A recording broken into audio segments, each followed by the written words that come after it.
On a planet far, far away, there lived a boy by the name of David Zinjon, who vlogged every Friday!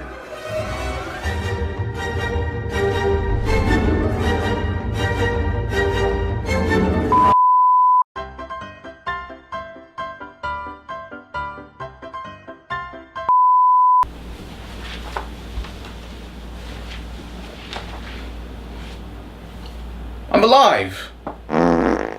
Still here. Just to suffer. Every night, I can feel my lips.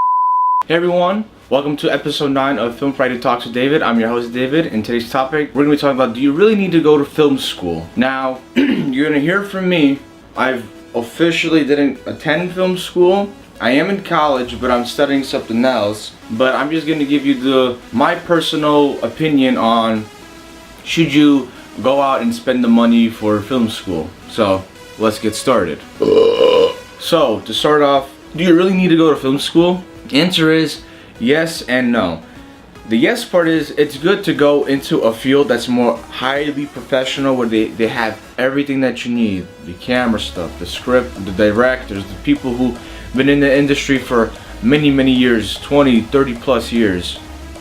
And the no aspect is perspective. Like me and Matt, we didn't attend film school. We literally just got the idea to get on up. Well, it was him first. He said just get on up, use his camera and record. And then when he would go home and edit, I'll tell you, the editing is, oh man, bad. But not as an insulting bad, because it was like his first ever film that he made. And then as each film that he made, things have gotten a lot better over the years, because we've been doing this for like 3+ years now. Started in 2016. I met him late 2015, 2016, somewhere around that time. So three plus and a half years. With Matt, I'll get to my point of perspective, but we're gonna focus on Matt's. That he never went to a film school. Maybe he knew a couple people. I can't remember exactly, so I'm not quoting myself on this, but I think I knew he had some intellectual about this editing stuff, because he used to have an older channel when he used to use gaming, and he would a lot of just like edit these gaming videos, and they were a lot of fun, and I was a part of them, especially our good friend Danielle. He was a part of them as well. So it started off with the gaming stuff, and then he wanted to expand into the movie making stuff, as like, you know, having a camera and filming yourself. From that point, when he was continuing making these films, it just got a lot better. Like his editing got better, his special effects got better, the acting, the music, everything started to get better. Because if you look back at the past episodes that we made for Film Talk Fridays, I talked about camera angles, script writing, all of that we started using maybe a year after we started doing this filming stuff, to take it more seriously. So I'm telling you from experience on how we learned, because eventually you might go through this, but don't feel down, don't feel like you can't do it. Everyone has to start somewhere, and mistakes are good because you learn from those mistakes, and you learn not to make those mistakes ever again. Keep that in mind. So to finish off with Matt's part, got more advanced, and then he started doing the CGI stuff, like stuff that I can't even imagine that he could have done, but hey, he pulled it off. It was bad, but he learned from his mistakes, and it got better as we made, discovering that this was a ridiculous film. Great job, Matt. Now with me, I started getting into this filming last summer. It was when I was entering college, so it was definitely 2017. 2017 is when, was it 2017? I'm sorry. No, it's 2016. 2017, 2016. Shut your fucking mouth!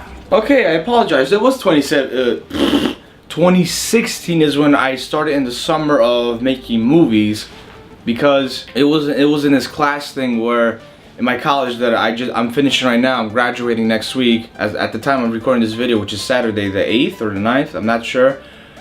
There was a summer program that I went to, and you know, it was just like to get the gist of what college is. And then we had this project where we got to write the American Dream.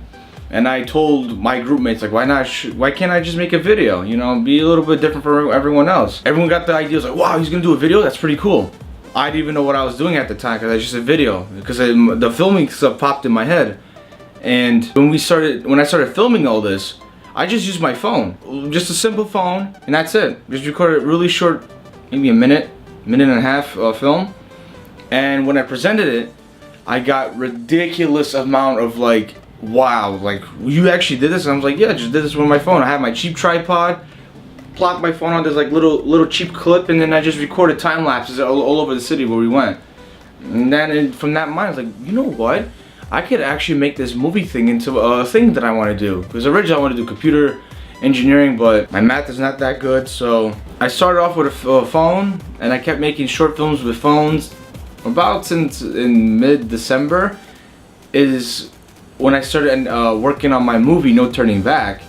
And when I was doing that, I was having conversations with Matt. Dude, can you edit this movie for me? Because I can't edit for nothing. Like, I don't even know how to put clips together that perfectly for a movie. For time lapses, it's so easy. It doesn't have to. It's just I was into the music part. I know how to make the music flow with the time lapses. But when it came to a movie, I was really worried. And I only had a phone to record, and I was like, man, I don't know if I want to do this movie thing, because I already made a really bad trailer, but I was in the moment at the time. And Matt was like, alright, I'll help you edit. And then as December and we go into January, I splurged a lot of money. I got the camera, the mic, the little hand angle rig, so I can film all this. And in the process of filming, I got a text from Matt saying, because we were arguing at the time about like I want him to edit my way because he edits in a specific way. I edit it well, back then I thought of it in my specific way. So we had our arguments, and then I received a text in the morning, bro, not to be an ass, but you need to edit this movie yourself. You gotta learn it the hard way. And I was like, oh man, he really pulled the plug on me. And I was laughing it off. I thought he was joking. And then he called me later that day and he said, no, I'm serious. You gotta edit this yourself. And I'm like, oh, you gonna do that to me? I got worried, but I sucked up. I bought Adobe Premiere Pro, the whole Adobe set, like all the apps you get, like the Spark Notes and all that stuff for cheap, because I'm a college student, so I only paid 20 bucks a month at that time. And as the filming was going, I was playing on the editing, and it was really bad, like ridiculously bad. But after hours and hours and months, like non-stop editing, like I would literally never sleep but practice editing all night just to be good at it. And eventually the movie came out, 59 minutes. That was my first official big movie project ever done. I never done nothing that big, and it came out really well. Editing was still a little iff. The sound in some parts of the movies you can barely hear the actors talk, but it's a first movie. What are you gonna do? And I don't know why I jumped up for. Maybe the little excitement. So actually a week ago on June 1st is the anniversary of No Turning Back. So it was like a 1-year anniversary the movie came out. So hey, put some explosions and confetti and loud music and the bass and hit markers all over me, Matt. Do it. Do it. So, and then after that, you might be guessing, alright, why am I rambling about my past history with Matt and myself? Well, me and Matt never attended film school. That's the point of this video. And we have improved so much by learning by ourselves and watching other people, and then we take their ideas and we try to learn it from them, and we make miraculously styled films. Now, we're not high budget, but we make good enough films to sell the eye that we're trying to be as high budget as possible. So for 3.5 years we've been doing this. Well, for me it'll be 2.5. Yeah, 2.5, I would say, for myself. We've learned by ourselves editing, making all these special effects, all this hard stuff that we never thought we can do, and now we're actually doing it. It's just insane. In film school you would do the same thing, but I feel like, because I've personally never been there, so I may be wrong, the process may be a lot slower. Like they would have steps you gotta go through, and to be honest, I think we rushed through those steps, but we pulled off those steps because our scripts used to be really bad, but now we're like really organized with scripts. We have like these what the character's saying, and then we have like the actions in italics so they know what to do. We got parentheses, we got all this time codes, so everything's all planned out. And we just learned it by ourselves. And you can definitely see it in our films when you watch from the oldest one to the most modern one. And you could definitely see a huge improvement. We didn't pay anyone to help us do this. It's like we're literally doing this because we want to do this for fun and we want to make this into a career. So for the verdict of this video is just, you in the beginning, don't push yourself to go into a film school. Try it out at first, because we definitely tried it out and we did really well. But we're not saying don't go to film school. I'm saying go to school. School's good for you too.